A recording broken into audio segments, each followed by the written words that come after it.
This is CBS.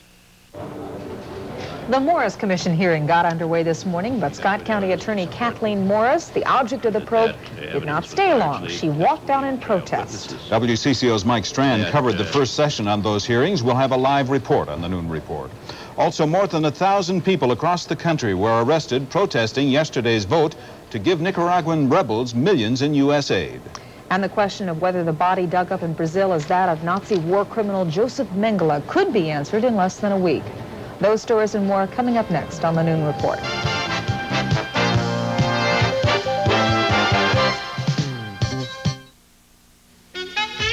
Feeling hungry? Just sit tight. We're not gonna mother you, not tonight. We're gonna grandmother you like only Perkins can do. We're gonna stake you, Jake, and move you, Barry and Jerry. We're gonna chimney and Jimmy, and sweet and sour and Sue. Yeah, we're gonna grandmother you like only Perkins can do. We're gonna grandmother you.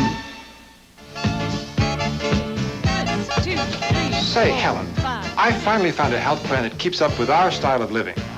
Senior Health Plan, an HMO. Lots of those. I've compared it with our current coverage. Oh, Senior Health Plan is designed to help us live independently. like? Arranging home health care if we'd ever need it. How does that sound to you? Senior Health Plan sounds like the right choice for us. Senior Health Plan, 647-1313. Here, let's put it in his coffee cup. Oh, boy. Wait till he sees what we got him for Father's Day. This Father's Day, JCPenney has lots of handsome surprises for him. In our watch department, you'll find a terrific Timex selection to choose from. All with Timex accuracy, Timex durability, and now, more than ever, Timex value. Hey, what a great Father's Day present. And I'll get you some more coffee, Dad. No, I'll get it. Oh. A Timex for Dad. What a timely idea at JCPenney now.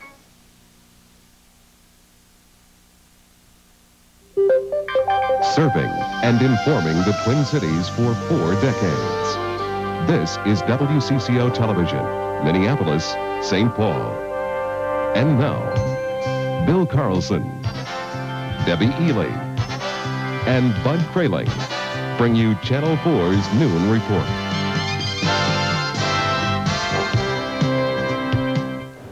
Kathleen Morris, the controversial architect of the Scott County child sex abuse cases, today is herself on trial for the way she conducted the faltering investigation. But day one of the Morris Commission hearings didn't go as planned. Morris and her attorney attacked the hearings and walked out less than an hour after it had started. To anyone. Good afternoon, everyone. The Morris Commission was formed to determine whether Kathleen Morris was negligent in dealing with the Scott County sex abuse cases. But now, Bill, there are new questions. Will the Morris Commission be able to carry out its task if Kathleen Morris and her attorney are not in attendance? And just what will today's action mean for Morris? WCCO's Mike Strand is here live from the State Office building with more on what has happened so far. Mike? Debbie, the first day of the Morris Commission hearings began precisely on time at 9 o'clock this morning, but just 38 minutes later, the defense attorneys for Kathleen Morris decided that the pace of the commission is too quick, and because of it, they too ill-prepared to participate. The result was a surprise and perhaps tactical walkout by the entire defense table. Morris and her attorneys had demanded the commission delay the hearings for 1 month. When Commission Chair Lynn Olson refused, they left, vowing not to return. Defense attorney Steve Doyle accused the prosecution of a shell game by constantly changing both the number of complaints and the witness list, which now totals more than 60. Outside, Doyle explained his decision to leave. Participate as a lawyer ethically in a proceedings where I'm not allowed to do that, nor will I allow my clients to review them. But the commission went on with its hearings. Prosecutor Kelly Gage giving his opening statement. Gage says during the proceedings, during the next 3 weeks, he will prove that Morris failed to prosecute more than 20 welfare fraud cases because she had a run-in with one of the deputies who prepared them. She also caused a staff employee of her office in the county to be wired by a hidden body mic and then talk with James Rood in jail. This was after he had already been represented by an attorney and no lawyer was there to witness this. And she also dropped the remaining cases in the Jordan sex abuse scandal, citing the homicide investigation as the reason, when in fact she knew beforehand that the investigation was dead-ended at least 4 months before that. Debbie? What would you think Doyle's next move would be? Debbie, at this point, he was not giving us any indication of what he will do. There is speculation, however, that he will go to the Supreme Court to suggest that now that the defense is no longer inside this commission hearing, that it is one-sided, that the prosecution, although not a commission attorney, was hired by the state, the Attorney General's office, and that it is lopsided and it cannot participate fairly or openly without the defense being there. But the commission chair, Lynn Olson, says that because Mrs. Morris and her attorneys walked out, the law does not stipulate that they be there anyway. They can conduct these hearings as is. So there may be an appeal to the Supreme Court that the commission is acting illegally by the defense attorneys. You said earlier this was a tactical move. Did they gain anything? I think what they gain perhaps is, perhaps at this point, we'll have to let the public be the judge, but there was some speculation by the press who questioned Mr. Doyle afterwards that it was a grandstand play, that it might be perceived as such, and that the public, having some ingrained perceptions about Kathleen Morris, may be even more negative towards her. All right, Mike Strand reporting live from the Kathleen Morris hearing. At issue in the walkout today by Kathleen Morris are new charges against her, including allegations of verbal and physical abuse by some of her own employees. Commission counsel Kelly Gage told WCCO's Tony Vigneri about the new allegations last night. What Gage has done is refine the original petition. Gage has subtracted areas that he believes cannot be proven, but he has added areas that he believes can be proven.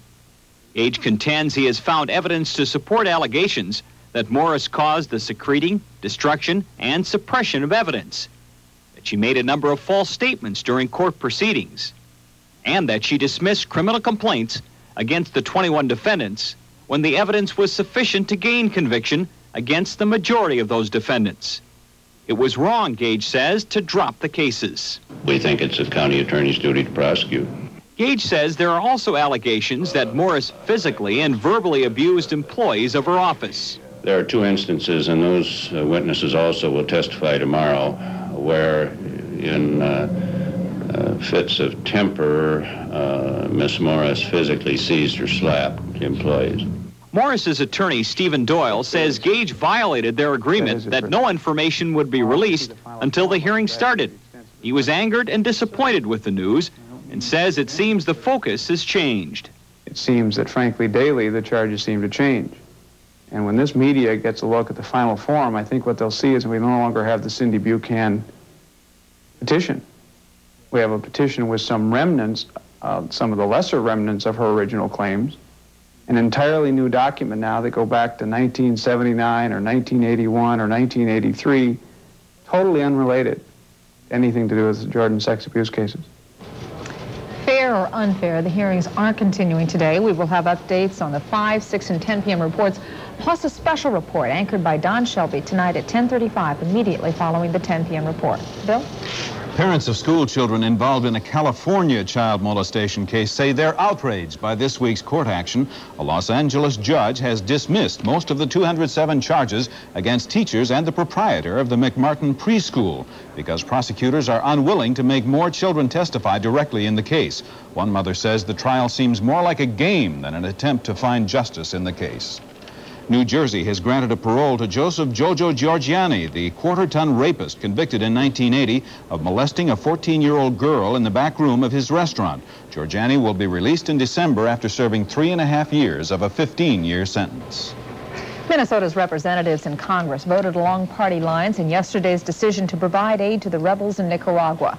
The House voted in favor of $27 million in aid to the Contras and voted down an attempt to ban all military aid to the rebels. Skip Loescher has more on the vote and the developments that led to it. In April, the Democratic-controlled House turns down the president's request to send any aid to the Contra rebels fighting to overthrow Nicaragua's Sandinista government. But the next day, Daniel Ortega flies to Moscow and gets Soviet aid for his Sandinistas. That trip changes attitudes on Capitol Hill. Last Friday, the Senate votes to send $38 million in so-called non-lethal aid to the Contras. And today in the House, even some Democrats take a hard line. Daniel Ortega is a swine. He is a dictator. He is a communist. So the House debates whether to send the Contras $27 million in humanitarian aid. Tell the democratic forces in Nicaragua that the United States of America, true to its principles in the best shining moments, of our history will not abandon those who yearn for a truly democratic country. My colleagues, those are war drums. Extend this war and drag this nation into that black hole. Americans hear the drums. Many Democrats fear the proposal opens the door to renewed CIA involvement in Nicaragua. By the many fine products. Them anymore. No Department of Defense involvement. We're not talking about direct military support to overthrow the government of Nicaragua. No military aid, no DOD, no CIA.